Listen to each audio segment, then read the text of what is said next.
Welcome back to Sissy Maya. Make sure to subscribe to our channel to never miss an update.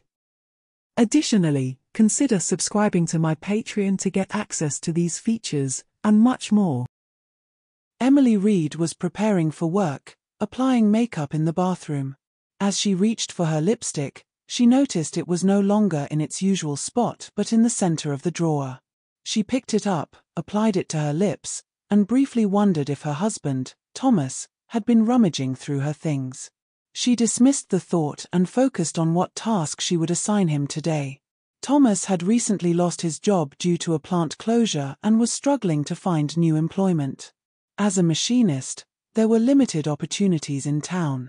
Meanwhile, Emily, a regional manager at a large wholesale company and a candidate for vice-presidency, could maintain their lifestyle, though their savings were limited. At lunch with her sister Nancy, Emily mentioned, "I suggested we hire a maid, but Thomas insists we don't need one. He thinks the house is fine as it is. Sure, he does some cleaning, but with my job keeping me late, I feel it would be beneficial to have someone take care of household tasks." Nancy replied, "I've always thought Thomas was a bit full of himself. You should do what's best for you. Since you're the one earning, it should be your decision." Not wanting to argue, Emily shifted the topic. "How's work for you?" Nancy said, "As head of research, I've been involved in developing an exciting new lipstick. It stays on for hours and doesn't come off easily, even with kissing. We've nicknamed it Tattoo." Emily mentioned, "Speaking of lipstick, my makeup drawer seems to be disorganized. You should create one that stays put until it's needed." Nancy suggested, "Maybe Thomasy's been using it." Emily laughed off the idea. "I can't imagine Thomas wearing lipstick." Nancy challenged, "I'll bet he is using it. I have a test tube of our new lipstick with me. If he applies it 3 times, it'll prove he's been using your lipstick. If it turns out he has, I'll handle it. He'd be too easy on him." "Deal?" Emily hesitated but agreed, "All right, I'll try it." Nancy handed her the test tube, saying, "I'll mark it down as a field test." "Oh, you got the fire engine red. It's the most noticeable shade we have." "No one will miss that." Emily inquired, "What's your plan if he's been wearing lipstick?" Nancy responded, "Let's keep it a surprise for both of you. First, give me Thomas's clothing sizes so I can get some outfits for him." Emily provided the sizes but added, "Don't jump to conclusions. He might have been taking something else from the drawer." Nancy asked, "Like what? What cosmetics does he use?" Emily replied, "He uses my clear nail polish on his fishing rods. They're like his prized possessions." Nancy said, "We'll see." Back at work after lunch, Emily hesitated about placing the lipstick in the drawer but ultimately decided to proceed and see how things unfolded. When she got home, she thought she noticed a hint of lipstick on the edge of Thomas's lip but dismissed it as her imagination. She replaced her lipstick with the one Nancy had given her. During dinner, Thomas mentioned, "I've sent out resumes to every place within 40 miles that might need someone like me. I've contacted people I know at all 3 places, but they all said there are no openings. I might need to go back to school and learn a new trade." Emily, with a hint of sarcasm, said, "Why not? You could study cosmetology. Lots of hairdresser places need help." Thomas replied, "Very funny. I meant a job like carpentry or construction." Emily said, "Don't worry about it. My salary is enough to support us. In the meantime, you could help with more cleaning, laundry, and ironing." Thomas asked, "Is this leading to the maid conversation again?" Emily, hurt, responded, "No, forget it." Thomas sensed her frustration and silently finished his meal. Emily noticed he was spending more time on his computer playing games. After cleaning up, she retreated to the living room to read the paper, still a bit upset. She kissed Thomas goodnight and went to bed. The next morning, Emily, still uncertain about the lipstick Nancy had given her, decided to leave it in the drawer. She left Thomas a note on the table asking him to clean the living room. When Thomas saw the note while having his coffee, he assumed it was Emily's way of nudging him towards agreeing to a maid. After several cups of coffee, He went to the bathroom and then into Emily's drawer to apply some lipstick. He tidied up the living room, and when he finished, he felt satisfied with his work. As Emily pulled into the driveway later, Thomas quickly grabbed a tissue to wipe his mouth. Seeing a red stain on the tissue, he went to the bathroom to check his reflection. Not seeing any trace of lipstick, he felt relieved. He greeted Emily with a kiss and asked about her day. She replied, "It was rough. A few regional managers are falling short, so we all got a talking to from the vice president of sales." "Did you clean the living room?" Thomas answered, "Yes, of course." Emily asked, "Did you vacuum the carpet?" Thomas replied, "No, the carpet looks clean enough."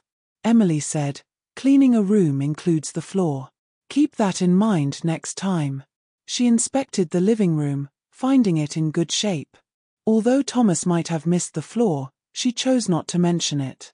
When Thomas joined Emily, she mentioned, "Oh, by the way, painters are coming tomorrow morning to paint the spare bedroom, and decorators will arrive in the afternoon to redecorate it." Thomas replied, "I could have painted it myself. You didn't need to hire someone." Emily explained, "The painters are reasonably priced, and they'll finish faster. Plus, the decorator's schedule only had an opening in the afternoon." The next morning, Thomas got up and, while in the bathroom, applied some lipstick. He enjoyed the smooth, fresh feel of the color on his lips. Noting that it was a new shade for Emily, he wondered why she wasn't using it.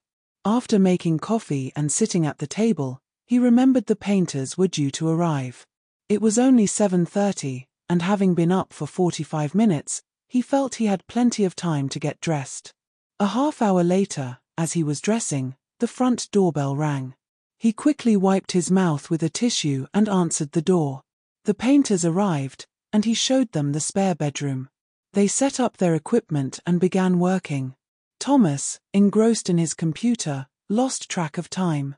It felt like only moments before one of the painters informed him they had finished and the paint would dry in about 30 minutes. Thomas played a few games before checking the room, which was painted a soft pink. He guessed Emily was likely planning to use it as a home office. Around 1 p.m., the decorators arrived. Thomas showed them the bedroom and left them to their work. He spent time in the garage organizing his tools and reflecting on his former job. He thought about his old colleagues and wondered what they were up to. After running the air compressor and performing some maintenance, he poured a cup of coffee. Halfway through, the decorators came to let him know they had finished and asked if he wanted to see the room. He declined, saying he had no idea what Emily had planned.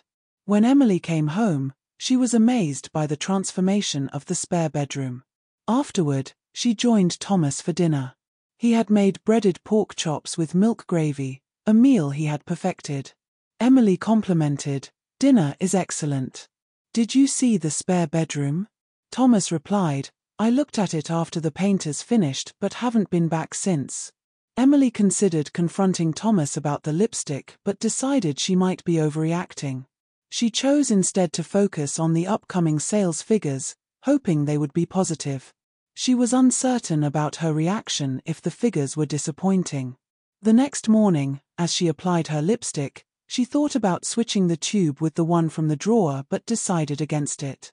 She left a note for Thomas, mentioning she might be late coming home due to the release of the preliminary sales figures. Thomas, rising half an hour later, saw the note while drinking his first cup of coffee. From past experience, he knew that if the figures were good, he might receive a reward. If they were bad, dealing with Emily would be challenging. After his second cup of coffee, he went into the bathroom, did his morning routine, and, almost reflexively, reached into the drawer to apply some lipstick. He smacked his lips, savoring the smooth, slick sensation of the lipstick. Afterward, he poured himself another cup of coffee. By 6 p.m., Emily still hadn't arrived. An hour later, with no sign of her, Thomas dreaded what the night might hold. Her lateness usually meant bad news. Moments later, he heard her car in the garage. He grabbed a tissue and wiped his lips, relieved to find no residue left behind. Emily walked in, took one look at him, and said, "What's going on? Why is there lipstick on you?" Thomas asked, "What are you talking about?" Emily snapped, "Your lipstick. Go to the bathroom and see if you can wash it off." Thomas went to the bathroom and tried to remove the lipstick, but it only seemed to shine more. He returned to the living room and told Emily, "It won't come off." Emily said, "I called Nancy. You better do as she says, or you're out, red lips and all." Thomas protested, "Nancy's always been tough on men. Can't we resolve this between us?" Emily replied, "Today was one of the worst days I've ever had at work. I can't deal with you and this lipstick right now. You have a choice, follow Nancy's instructions or leave. Make me a drink, I need to unwind." Thomas made her a strong drink, hoping it would calm her before Nancy arrived. Just as she took her third sip, the doorbell rang. Thomas thought Nancy must have rushed over. Emily told him to answer the door. He opened it to find Nancy carrying a garment bag and several other bags. She handed them to him, instructing him to place them in the spare bedroom. Thomas complied and returned to the living room. Nancy then directed, "Go to your bedroom and strip. Once you're done, call me and wait for me in the bathroom." Thomas followed her orders, puzzled by the situation. When Nancy entered the bathroom, Thomas covered himself. Nancy said, "We have a lot to get through, so follow my instructions quickly, and things will go better for you." "Understand?" Thomas muttered, "Yes, I understand." Nancy insisted, "I can't hear you. Speak clearly." Thomas replied, "Yes, I understand." Satisfied, Nancy began spraying a foam all over Thomas's body from the neck down. She told him to stay put until she instructed him to shower. After checking her watch, she returned to the living room, engrossed in conversation with Emily. She lost track of time and only remembered Thomas after 20 minutes. She called up to him, allowing him to shower. Relieved, Thomas enjoyed the shower, but was shocked to see all his body hair wash away. As he was finishing, Nancy told him to get out. Despite the soothing feeling, he complied. Nancy retrieved some lotion from the cabinet and began applying it to Thomas. He noticed a flowery scent but felt uncomfortable with the fragrance. She then applied some lotion to his pubic area, causing him to become aroused. She instructed him to stay still and left the room. When Nancy returned, she carried a plastic sandwich bag and a white plastic bag. She placed the white bag on the counter and knelt in front of Thomas. Suddenly, he felt a cold sensation in his pubic area. His male organ shrank to a minimal size. Nancy took an item from the plastic bag and placed it on him. Nancy said, "You won't be needing that for a while. From now on, you'll have to sit down to use the bathroom. This padlock will ensure it stays in place." She led him to the spare bedroom, where she retrieved a pair of panties from a bag and instructed him to step into them. Thomas asked, "What are you going to do with me?" Nancy responded, "You'll find out soon enough. You can end this now if you want. Emily told me I could stop anytime you said so. You can leave like this if you want. Do you want to?" Thomas replied, "No, I don't." Nancy handed him a girdle and smirked as he struggled to pull it on. After he managed to fasten it, she helped him put on black nylons, hooking them under the panties for easier bathroom use. When he complained that the girdle was too tight, she said, "If you don't like this, I can bring a corset tomorrow night that will make this feel like a breeze." Thomas declined, saying he'd manage. Next, she took out 2 gel chest forms, applied adhesive to them, and placed them on Thomas's chest. She said, "This adhesive is special and requires a specific solvent to remove. We can't have you running around with exposed chest, can we?" She helped him put on a long-line black bra, which supported the bottom of the chest forms. Then she slid a petticoat over his head, noting its short, flared design. She followed with a maid's dress, zipping it up at the back. It was tight and revealed considerable cleavage. Thomas asked, "Can we talk about this? Isn't there another way?" Nancy replied, "You're wearing lipstick, what doesn't go with lipstick? Emily wanted a maid, and you didn't. Well, now she's going to get her wish. You'd better be the best maid you can be, understand?" Thomas said, "I know everything goes with lipstick, But aren't you overdoing it? Nancy retorted, no, I'm not. It's time for my sister to see the sissy she married and get her maid all in one go. Now, are you going to be a good maid? Thomas sighed, yes, I suppose I don't have a choice. Nancy said, you do have a choice. You can be a maid, or you can leave. You're dressed enough to avoid arrest for indecent exposure. Do you want to leave or complete the process? Thomas chose to complete the process. Nancy retrieved a showbox and knelt to put high heels on his feet. Thomas gasped at the 5-inch heels. Nancy said, the 5-inch heel was the shortest I could find in this style. The ankle strap locks, so you'll need a key to remove them. I'll keep a key, and Emily will have one for this and your chastity belt. Now walk around to get used to them. Thomas walked clumsily around the room. Nancy instructed him to place one foot in front of the other, and his walking improved. Nancy said, I could have gotten 6 or 7-inch heels, but I opted for the 5s. Aren't you going to thank me? Thomas swallowed his pride and said, thank you, Nancy. I appreciate it. Seeing he was adjusting well, Nancy took him to the bathroom and applied blush and eyeshadow, demonstrating how to use them. After wiping it off, she had him apply it himself. Though not perfect, it was deemed acceptable after the second attempt. Next, she placed a blonde wig over his crew cut, eagerly anticipating the day she could take him to a salon once his hair grew out. Thomas shuddered at the thought. Finally, she applied red false fingernails that matched his lipstick, extending nearly half an inch from his fingers. He marveled at how they made his fingers appear so slender. Nancy said, I think you're all set now. You should thank me for everything I've done for you. Don't you think? Thomas, still processing the situation, managed to say, Nancy, I want to thank you for everything you've done. Nancy then added, I almost forgot one thing. We can't keep calling you Thomas while you look like this. You need a feminine name. What would you like to be called? Thomas responded, I don't know. I never really thought about it. Nancy said, well, I'll choose one for you. Since you look like a French maid, how about a French-sounding name? What do you think of Monique? Thomas replied, I'm not sure. It doesn't feel right, and I don't think I could get used to it. Nancy thought for a moment and suggested, how about Claire? Thomas said, I guess that would be okay. Nancy reminded him, remember, you chose this name, and you could have stopped any time. Do you recall that? Thomas nodded, yes, I remember. Nancy then asked, so, are you going to be the best maid Emily has ever had? I want your word that you'll do your best. Thomas gave his word, knowing that Nancy understood the value he placed on his promises. She instructed him to wait until she called him, then come down to the living room so Emily could see him. Nancy went downstairs and said, it wasn't easy, but I have a surprise for you. Please, keep an open mind and play along. Emily asked, what did you do to him? Nancy replied, you'll see. Give it a couple of days to sink in, if nothing else for my sake. Okay. Emily agreed, and Nancy called for Thomas to come downstairs. When he entered the living room, Emily's jaw dropped in surprise. Emily asked, who is this?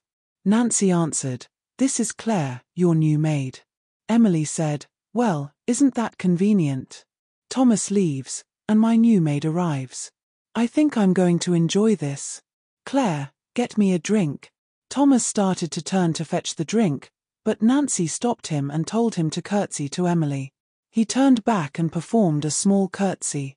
Nancy made him repeat it until he gave an impeccable curtsy. She then instructed him to curtsy whenever someone gave him an order. After serving Emily her drink, Thomas gave another curtsy. Emily started to relish her newfound power. She ordered Claire to make her a grilled cheese sandwich. Claire curtsied and went to prepare it.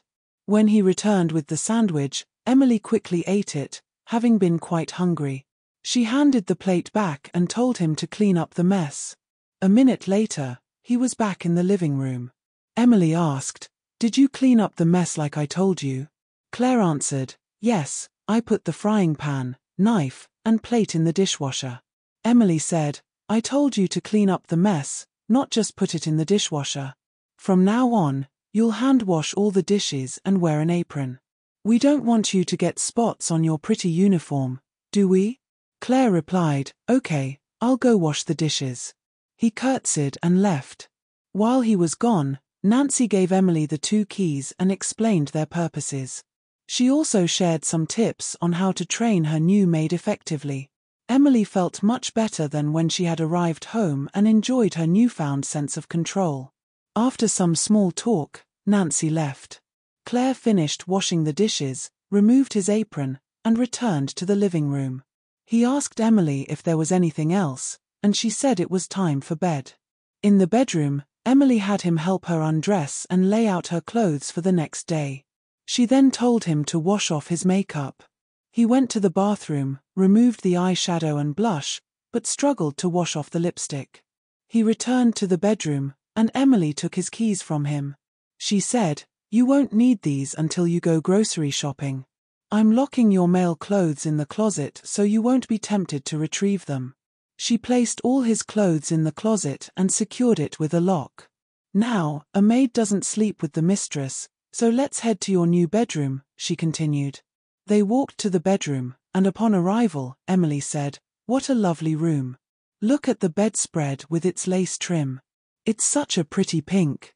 The curtains match perfectly, and that picture frame, I've never seen one trimmed with lace before. And that picture of lipstick tubes in every color, quite a reminder of how you ended up here. Check the closet, there are 2 nightgowns for you. Wear the black maid's dress tomorrow, and save the pink one for special occasions. We'll need to get you at least 2 more black ones, or maybe a soft blue one and a black one, so you'll have replacements when one is in the wash. Speaking of laundry, tomorrow you'll need to do the wash, iron everything, and put it away. Also, vacuum all the carpets and scrub the kitchen floor. That should keep you busy until I get home. If you encounter any issues, call me at work. Do you understand?" Thomas replied, "Yes, I understand." Emily added, "You can serve me breakfast in bed at 7. Toast and juice will be fine. Make sure you're fully made up and ready to work before bringing it. I expect you to be presentable whenever you're in my presence." "Any questions?" Thomas asked. "Just one, how long do I have to be a maid before we can go back to how things were before?" Emily responded, "Your lipstick is meant to be permanent, which is why it's called a tattoo. So, you'll be a maid until it fades and everything else is removed, including your chastity belt." Nancy mentioned it. "Don't expect me to unlock it soon. A maid doesn't need any relief down there. Now, get ready for bed and sleep well." She left, and Thomas took off the dress, petticoat, and bra. He realized the shoes were locked onto his feet. He went to Emily's bedroom to ask her to unlock them, but she told him to keep them on so his feet would adjust to the angle and it would save time in the morning. He returned to his room, put on a nightgown, and noted how this one was more lacy than any Emily had. He climbed into bed and fell asleep quickly. To his surprise, he woke up at 6 a.m. He lay there, momentarily thinking it was a bad dream, then realized Emily wasn't beside him. He sat up and immediately felt the heels when his feet hit the floor. The sleepiness dissipated, and he got up, started the coffee, and headed to the bathroom. Seeing his reflection in the mirror, he understood this was reality. He took care of his needs and then decided to do his makeup while the coffee brewed. After finishing, he had a cup of coffee, left his cup on the table, and went back to his room to get dressed. He noticed how his skirt stuck out more than he had realized last night. He needed to use the bathroom again, adjusted his wig in the mirror with a brush until it looked right, and then returned to the kitchen. Pouring another cup of coffee, he saw he had 10 minutes to prepare breakfast for Emily. He began getting everything ready. Emily woke up and noticed Thomas wasn't in bed beside her. Smiling to herself as she remembered the events of the previous night, she quickly dismissed the thought of freeing him from his predicament. Just then, Thomas entered with her breakfast on a tray. She thanked him, but as she sat up to eat, he couldn't help but notice her exposed chest. Despite his attempts, the device prevented any arousal, causing him discomfort. He returned downstairs for another cup of coffee and was finishing it when Emily came down, ready for work. She reminded him of the day's tasks and then left. Thomas began by starting the wash. After that, he moved on to cleaning the carpets, which went smoothly and left him feeling good about his progress. He switched the load from the washer to the dryer and put in the next load. Next, he aimed to tackle the kitchen floor but couldn't find the mop. He decided to call Emily for guidance. Emily responded, "I said to scrub the floor, which means using a rag on your hands and knees. Also, a maid shouldn't address her mistress by her first name, so from now on, call me mistress or understood?" Thomas acknowledged this, hung up, and got to work with a pail and rag. He was struck by how uncomfortable the bra straps were and how restrictive the girdle felt. Despite these challenges, he finished scrubbing the floor, pleased with its shine. He then moved the laundry and started preparing supper. As he ironed the clothes, he pondered why Emily never seemed to iron everything herself. His legs ached from standing in heels for so long. With just a few pieces left to iron, he noticed it was time to start dinner. He managed to finish both tasks and laid Emily's clothes on the bed, thinking she would have to put them away since the closet was locked. After putting away the items that belonged in her dresser, he returned to the kitchen. With Emily expected home soon, he glanced at the clock and saw that she arrived just as anticipated, carrying packages she said were for him. She said, "I got you some additional bras and panties during my lunch break. There are also a couple of new dresses for you. Put them away, and when you're done, I'd like to talk to you." Thomas put away the new items, noting that one of the dresses was plain while the other was an evening gown. He wondered what Emily had planned. Returning to the living room, he asked if Emily was ready for supper. She replied she was ready whenever the meal was. He set the table and called her to eat. As they began, Emily said, "There are a few things you need to get used to. Typically, a maid doesn't dine with her mistress, she eats later and only what her mistress permits. From now on, focus on eating salads to help shape your figure so your clothes will be more comfortable. I've decided to give you 1 day a week off from being my maid Tuesdays. You can wear your dress and do whatever you like on that day. Every other day, I expect you to clean the house, and tomorrow, that includes cleaning all the windows, inside and out. What you do with the rest of your time is up to you." "Any questions?" Thomas asked. "You didn't mention how your numbers turned out yesterday. Is everything all right? You usually keep me updated on your day, and I miss hearing about it. Even though I'm your maid now, I'm still your husband and I care about you, no matter what." Emily almost teared up but managed to regain her composure and replied, "I love you too, but you need to be punished for what you did. Yesterday's preliminary figures showed a 5% drop in sales in my region, which was consistent across all regions. Today, I reviewed the figures against my own records and found 2 mistakes with 2 of my medium-sized customers. This should adjust the loss to 4% for the quarter. I'll finish reviewing the figures tomorrow to see where we stand. I was upset when I came home yesterday, and seeing you in lipstick didn't help. Make me a drink and bring it to the living room before you start on the dishes." Thomas prepared her drink and delivered it, then turned to head to the kitchen. Emily reminded him that he had forgotten to curtsy. He curtsied and went to do the dishes. As he washed, he began to think about possible ways to escape his situation. He recalled that lipstick was a petroleum derivative and thought that maybe one of the solvents he had in the garage might remove it. He remembered that some solvents had burned and caused pain on his skin in the past. He resolved to try them tomorrow if he had the chance. Energized by this plan, he finished the dishes with a newfound sense of hope and asked Emily if she needed anything else. She said she was fine, and he was free for the night.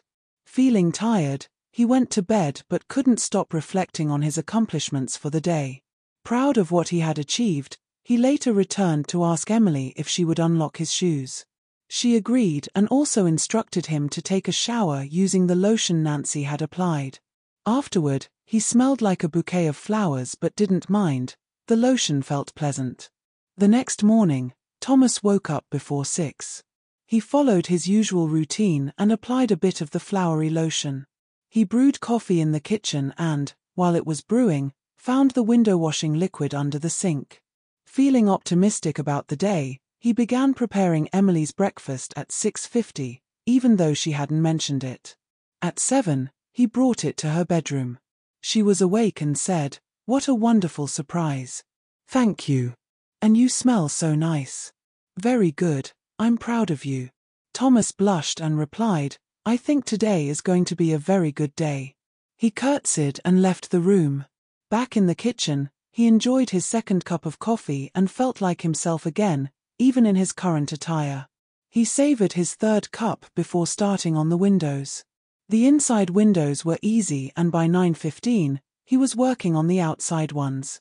He finished by 10:30, leaving the rest of the day to himself.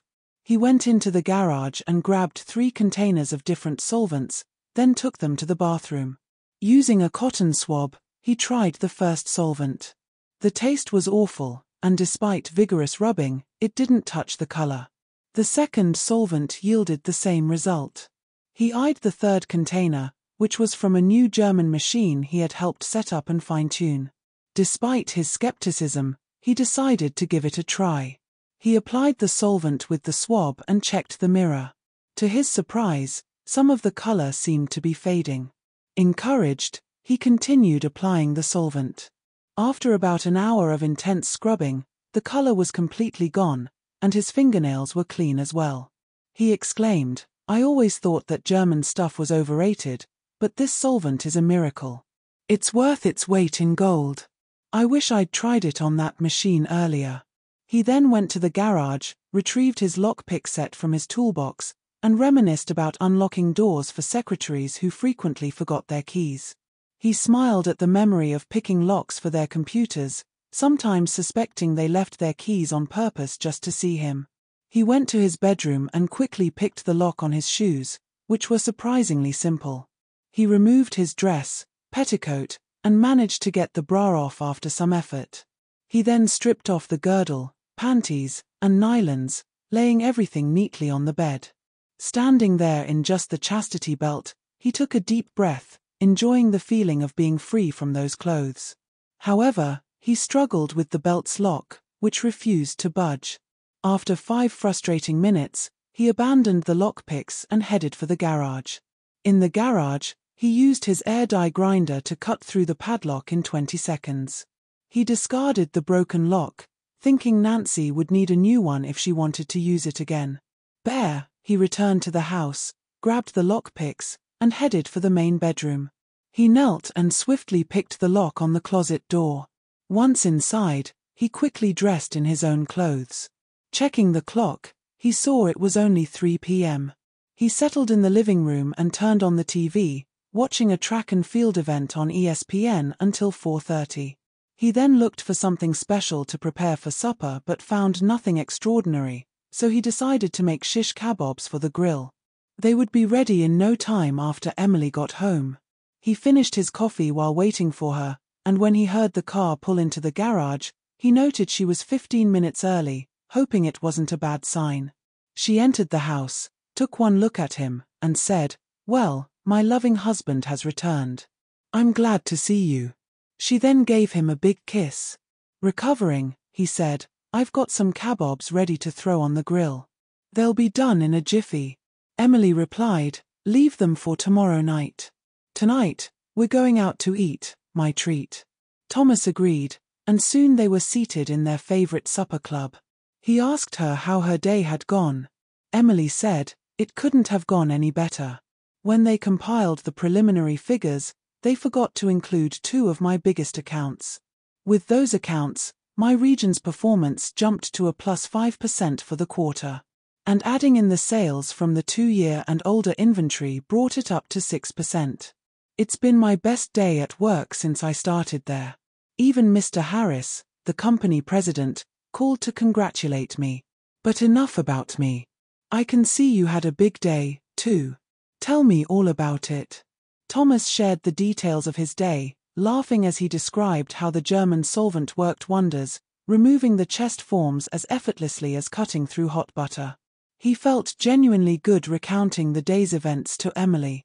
Emily said, "I don't quite know how to put this, but do you think you could occasionally return to being Claire? I noticed the other night that I felt better after she showed up. I'm not sure why, but I felt more at ease with just women around. I know it sounds odd, but on tough days, it might be something to look forward to." Thomas replied, "I understand. If it means that much to you, I could give it a try. How about making it a Tuesday?" Emily asked, "Why Tuesday?" Thomas laughed and said, "Tuesday's my day off.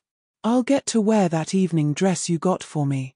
They both laughed, and Emily said, "When we get home, I have to call Nancy and have her come over. I can't wait to see her reaction when she sees you." They both laughed, knowing their love would continue to grow strong for a long time.